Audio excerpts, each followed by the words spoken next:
Assalamu alaikum. I'm so glad to join you. Unfortunately, I'm traveling, so this is a lecture given from the airport. So I've been traveling for the last 2 weeks, and so what I wanted to talk about really briefly in this juzu, which contains one of the most beautiful surahs in the Quran. Many of them are beautiful, but one that I reflect on regularly is about Surah Nahl, or the bee.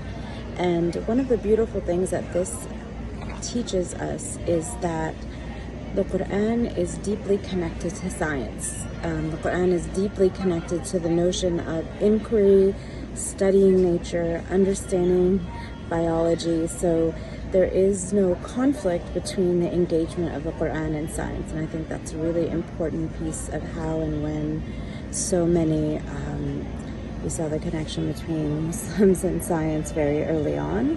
Instead of a contradictory relationship, the two were able to develop. Many great astronomers, many great biologists were actually at one time or another connected to particularly the study of the human body.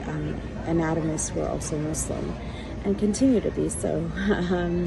So I wanted to kind of lay that out as one of the beautiful foundations of the Quran in general, but particularly in this juzu. Another thing that these ayahs tell us about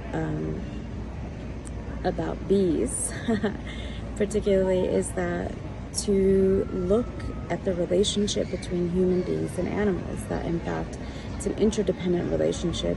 In this juzu we learn that bees produce honey, which is part of and has always been a very important part of their contribution. And in fact, it says that the bees even enter dwellings and other places throughout the world.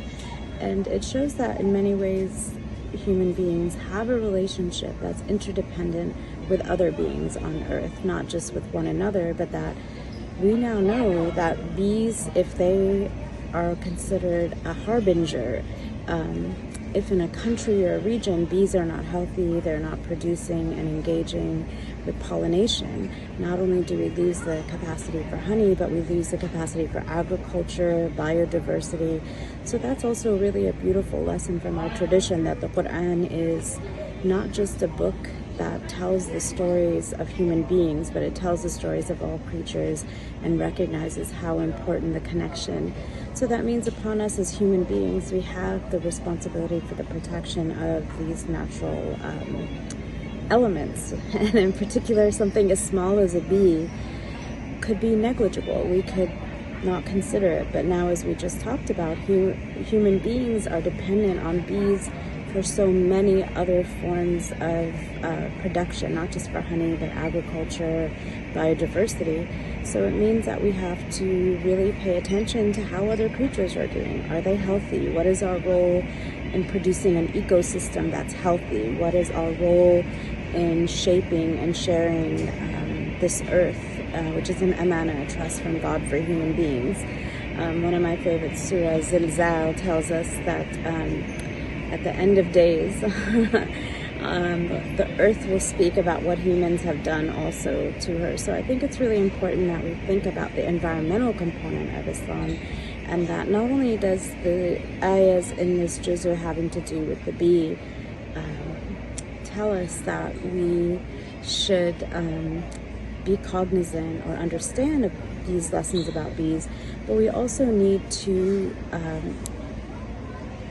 reflect on nature. The Quran tells us that in fact we can learn lessons. So in watching how bees produce and how in many ways they have their own civilizations, their hierarchy, their production, that there is something for human beings to learn.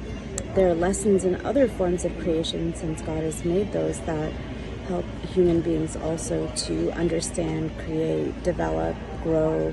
And so the ayahs end with there are signs for human beings and to contemplate and to reflect. And that's one of the beautiful things about our tradition too. It's not just one in which you are taught and you listen and you're quiet, but you actually should be out in the world, contemplating, reflecting, asking questions, engaging. It's what we call a discursive tradition, one in which we're meant to have conversation with ourselves, with each other, for deeper understanding. And I think that's really important that we reflect on that and build on that, that there are sort of four components that we come out of this juzur and these ayahs, and in this month of reflection, that Quran and our scripture in connection with science and inquiry, that there is a lot of learning to be done from both ends, instead of negating and just throwing out the idea that there isn't a connection between the inquiry of nature and the understanding of the Quran. That's Quran and science. And there's so many people who've written about this, that human beings and animals and other creatures are interdependent, that their health is an indication of our health, and that we also need to understand that there are signs in nature, signs of other beings that teach us, and that we take the time to reflect, we ask questions. You can do this with your children. Look at these bees. Look